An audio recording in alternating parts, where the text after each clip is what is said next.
Hola. Solo una cosita, que hay por momentos que se le escucha como que está bastante lejos del micrófono y casi no se le entiende. Ahorita se escucha bien. Sí, ahorita sí. Ahorita sí. Vaya, sí, es que creo que el micrófono se había bajado un poquito, pero vaya, si en algún caso no se entiende, me pueden decir y ahí vamos a ver la manera de que el audio mejore. Vaya, tenemos la otra práctica que es sobre conservación de la energía mecánica. Aquí habíamos visto algunas ecuaciones con las que nosotros podíamos calcular el trabajo. Trabajo lo podíamos calcular como la fuerza por el desplazamiento, por el coseno del ángulo.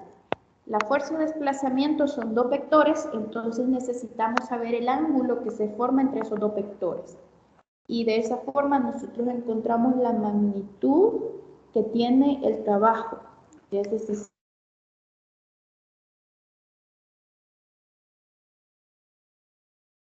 o sea, la final menos la inicial. O también como una diferencia negativa de energía potencial gravitatoria. UG final menos UG inicial. Cada una de esas energías se puede calcular, en el caso de la cinética, la asociada con el movimiento, un medio de la masa del sistema por la velocidad al cuadrado. Usábamos masa del sistema porque tanto el carrito como el portapesas tenían esa misma velocidad.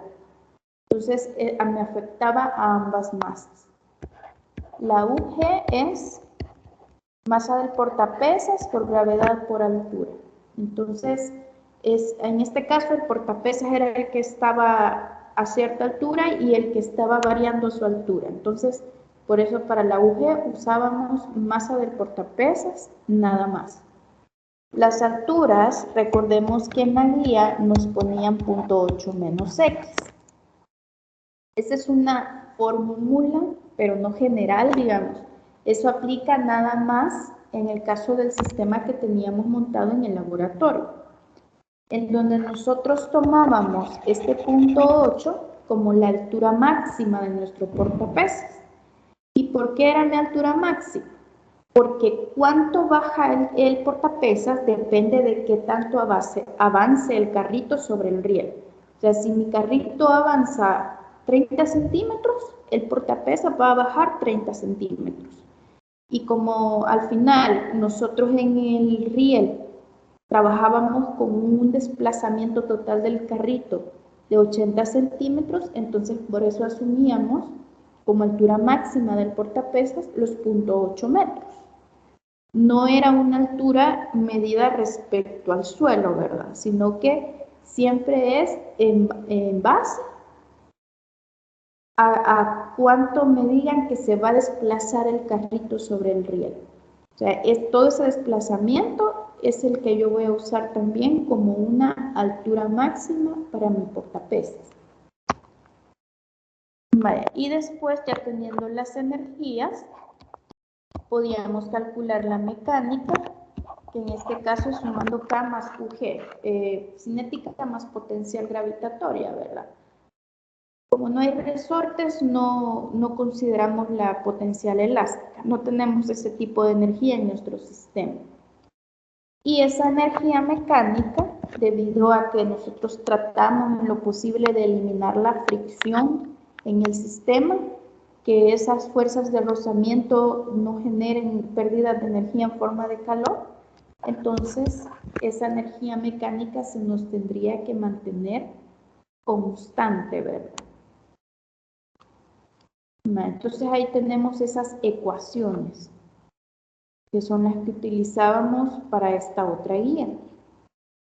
En el análisis de resultados nos pedían esos cálculos de velocidades, como la forma en la que tomamos esos tiempos es similar a la de la segunda ley, entonces siempre usamos la misma fórmula, longitud del diafragma entre los tiempos.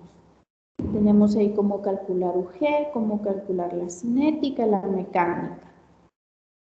Con esas informaciones tener en cuenta, así como con la segunda ley, que a mí me pueden pedir crear gráficos.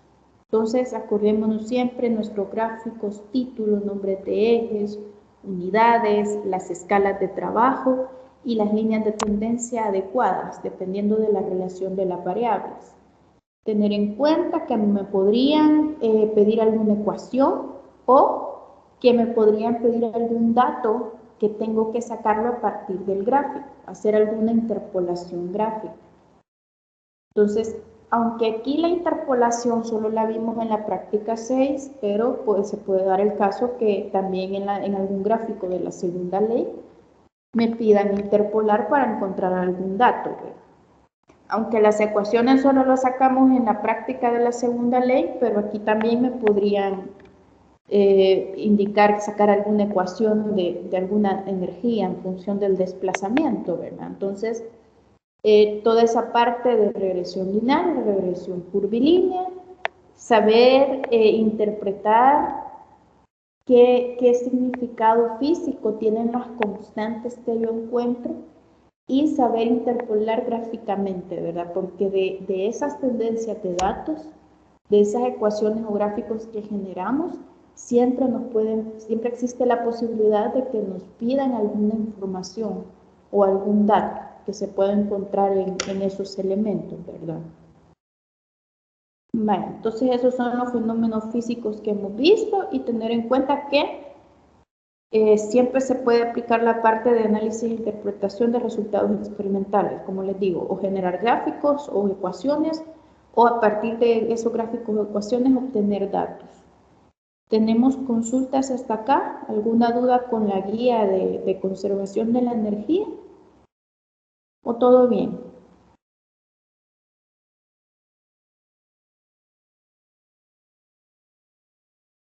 Por mi parte, todo bien. ¿Todo bien? Todo bien. Sí, todo bien. Todo Sí, bien. todo bien por parte mía. Vaya, entonces, veamos qué tenemos para la instructoría. Tenemos la guía de ejercicios, ejercicio 1, 3 y 1.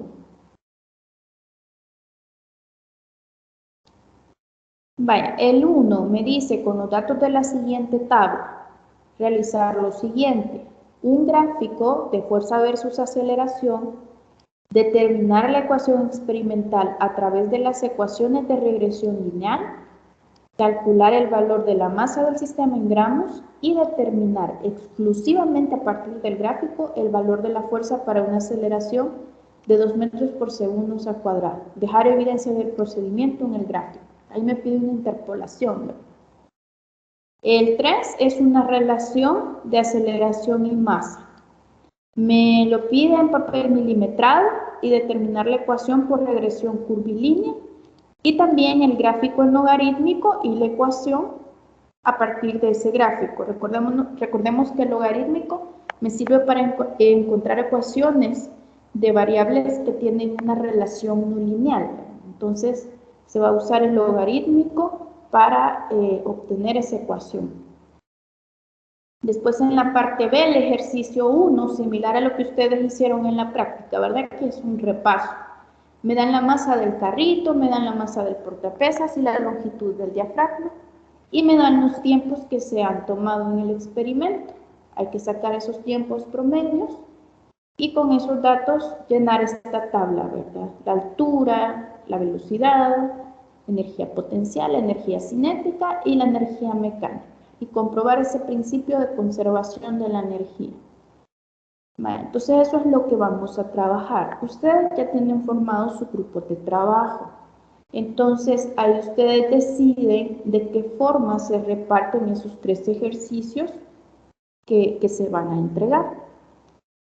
Como por lo mismo de que hay que tener una participación activa, pues va a haber momentos en los que yo los voy a ir mencionando y les voy a ir preguntando.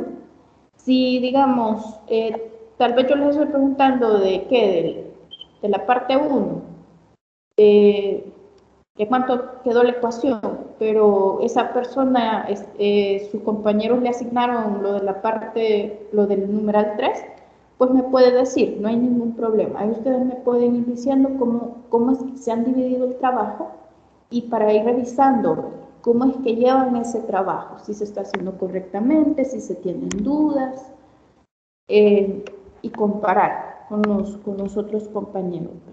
¿Estamos claros?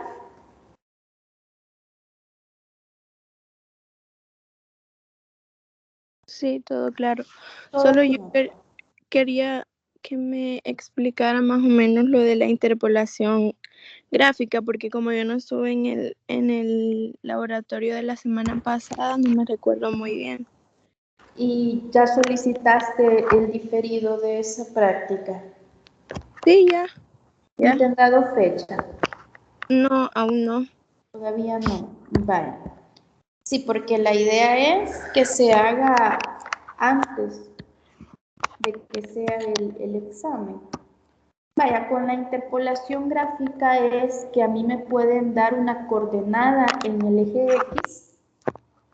Digamos, yo tengo un valor de X y yo voy a ubicar ese dato en el eje y a ver en qué punto corta a la línea de datos que yo tengo graficada para ver qué par ordenado le corresponde en el eje Y. Entonces a mí me pueden dar cualquier valor, ¿verdad? Digamos, puede ser incluso una gráfica curva. A mí me pueden decir para un X igual a tanto, ¿qué valor le corresponde en el eje Y? Entonces, de acuerdo a la línea, o sea, yo trazo una recta a partir de ese valor de X y voy a ver que va a cortar en algún punto a mi gráfica. Entonces, en ese punto yo tengo que ver qué valor le corresponde en el eje Y. O podría ser al revés, que me den una coordenada en el eje y yo tenga que ver qué valor le corresponde en el eje X, sea cual sea la forma de mi gráfica. Aquí tengo un X2, entonces esa coordenada en X tiene su valor correspondiente en Y. ¿Me explico? ¿Qué consiste interpolar gráficamente? Sí, muchas gracias. Vaya.